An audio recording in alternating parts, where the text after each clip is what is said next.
Bienvenue dans Tribune Libre. Ce soir encore, nous analysons un match de l'Estac, en l'occurrence Estac Angers, qui s'est déroulé vendredi soir en compagnie de Carlos Lopez et Rafik Mezrich, nos deux experts. Bonsoir messieurs. Bonsoir. Philippe Paulet s'occupera de la partie arbitrage. Bonsoir Philippe. Bonsoir David. Soyez pas sur le reculoir déjà. Bonsoir Philippe, ça va bien? Ça va très bien. Bon, allez, ça va pas bien en revanche du côté troyen, puisque les Troyens ont aligné leur 4e match sans victoire. On va le contester encore sur ce petit résumé. Ce qui va nous intéresser, c'est d'abord que Angers s'est très bien comporté sur le terrain. Ça, vous êtes d'accord tous les deux? Angers a présenté une très bonne équipe. Très belle équipe. Ouais. Ouais. Tactiquement, super bien en place, avec un 4-4-2 qui n'a pas bougé, qui est resté homogène. Donc vraiment une très bonne équipe d'Angers. Qui a livré un match plein, pourtant. Ils jouent en Coupe de France mercredi ou mardi contre le PSG, et ils ont livré une belle partie sans s'économiser, avec leur équipe type. Plutôt étonnant, quoi. Généralement, on cherche plutôt à jouer sur un match de coupe qui nous promet une finale au Stade de France, quoi. Ouais, je sais pas ce que tu en penses, Carlos, mais moi, je pense que la confiance vient en gagnant les matchs. Donc, ils sont venus avec des intentions de faire un résultat pour avoir un capital confiance pour apporter, si vous voulez, la préparation du match contre le PSG. Voilà, je crois qu'ils sont venus et ils ont réussi à gagner ce match. Carlos, vous avez gagné 2 Coupes de France, vous êtes bien placé pour en parler. Vous aimez bien qu'on le dise quand même, qu'on le répète. Ça fait toujours plaisir. J'en ai gagné une aussi. Désolé, avec Strasbourg, j'avais oublié, Rafik. Il faut reconnaître que Mais il en a de gagné 2, hein, c'est un avantage.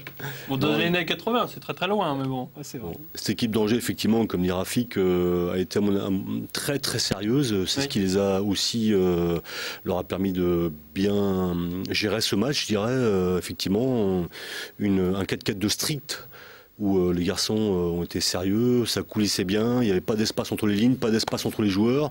Ils se sont vraiment très bien regroupés dans leur zone. À partir de là, quand on prend un match aussi sérieusement, effectivement, après, ils ont tenté des coups offensivement, ça leur a réussi. Donc voilà, rien à dire sur ce match-là. On va dire que les Troyens sont tombés sur vraiment un très bon morceau, quoi. Hop, on va préparer la première séquence, en l'occurrence, qui est le fait du match.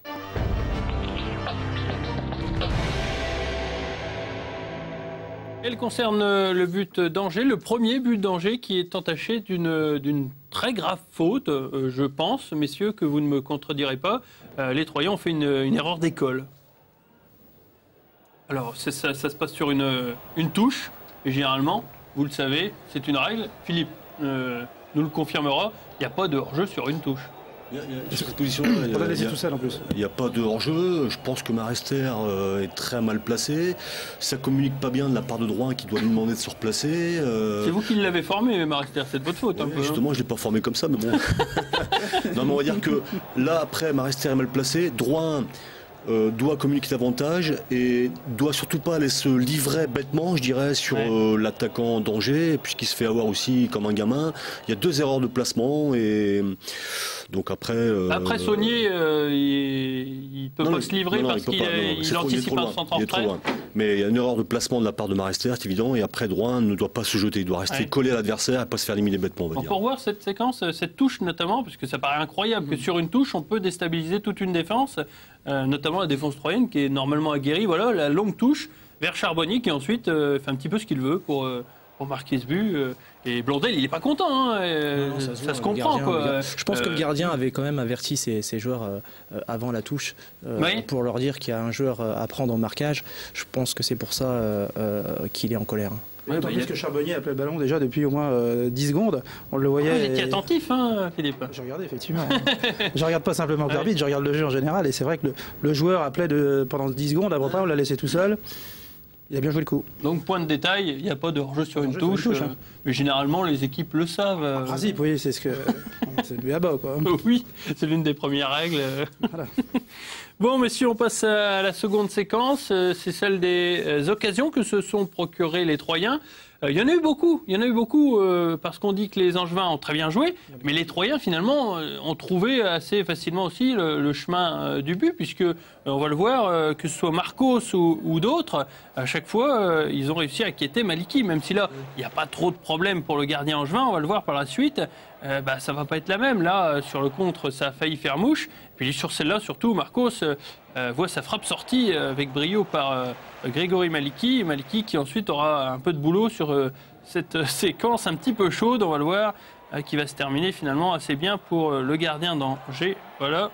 La suite d'un coup de billard. C'est vrai que finalement, là on a vu des actions de la première mi-temps, mais 4 actions chaudes en première mi-temps. Bon, on peut se dire que l'Estac s'est donné les moyens. Comme d'habitude, on va dire, on n'a pas su conclure. Ça a été effectivement, on ne peut pas reprocher le manque de combativité de la part des Troyens qui ont pris ce match à bras le corps. Ils ont essayé de pousser. Des ballons sont venus sur des côtés un petit peu à l'aveugle, ils sont à l'aveugle. Mais bon, il y a eu des gens à la réception qui effectivement c'était un peu du cafouillage. Mais on va dire qu'il y a eu des possibilités effectivement de concrétiser ces actions-là, quoi. Donc c'est un peu dommage. Voilà, dommage aussi que Grax peut-être se soit blessé trop tôt dans la rencontre et ait dû sortir à la mi-temps. C'est d'ailleurs ce qui va nous intéresser lors de la prochaine séquence, celle de l'homme du match. On peut dire que c'est l'homme du match puisqu'il est rentré à la mi-temps. On l'attendait presque titulaire, Rafik. Malheureusement, il n'est rentré qu'à la 46e minute pour remplacer donc Grax blessé. C'est Benjamin Psaume. Et il a eu un impact sur cette seconde mi-temps pour l'Estac. Disons qu'il a eu un impact sur sa rentrée. J'aurais dit l'homme de la situation à la mi-temps, oui. L'homme du match, je ne sais pas, mais l'homme de la situation, en tout cas, il a apporté une touche de vivacité. Il bougeait un peu plus devant. Donc des solutions, il a apporté un peu plus de solutions pour les milieux de terrain. Et c'est lui aussi qui a marqué le but. On va le voir avec un petit peu de réussite, mais il en faut quand on est attaquant. Voilà, c'est lui qui a provoqué, c'est lui qui marque, c'est lui qui égalise. Mais souvent, Psaume réussit ses actions parce qu'il va au bout de ses actions. Ça veut dire qu'après le dribble, il va toujours frapper au but. On pourra le voir sur d'autres actions. Il va toujours au bout de ses actions. Donc là, en l'occurrence, il marque le but, donc tant mieux pour lui. C'est la question que je voulais poser peut-être à Carlos, qui est entraîneur. Carlos, pourquoi Psaume n'a pas été titulaire finalement ? Écoutez, je suppose que Furlan avait peut-être soit le garçon était blessé, fatigué, on ne sait pas ce qui se passe non plus en interne, donc il avait ses raisons, on va dire. Toujours est-il que effectivement c'est un garçon qui provoque, et comme dit Rafik, provoque. Va au bout, essaye, tente. Donc c'est peut-être ce qui manque un peu à cette équipe troyenne dans ces situations-là. Des garçons qui osent, qui provoquent, qui frappent, qui osent dribbler, qui percutent, donc, et qui n'est pas timide, donc qui se donne à fond. Contrairement peut-être à un Marcos ou à un Grax qui attendent plutôt, on l'a vu sur ces matchs-là, des centres. C'est un garçon qui dribble et qui a des crochets très courts et qui, à la sortie de ses dribbles, effectivement, ose frapper au but. Et c'est ce qui aboutit à cette réussite sur ce but, notamment. On parle de tout à fait autre chose, Carlos. On parle du 4-4-2 d'Angers, qui est resté le même jusqu'à la fin, je crois.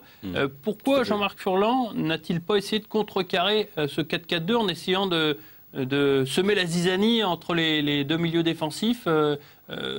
Il a rien changé, quoi. Alors que Angers était bien en place, il n'a pas cherché à bouleverser ses plans. C'est une question qu'il faudra plutôt poser à Jean-Marc Furlan, mais toujours est-il qu'effectivement,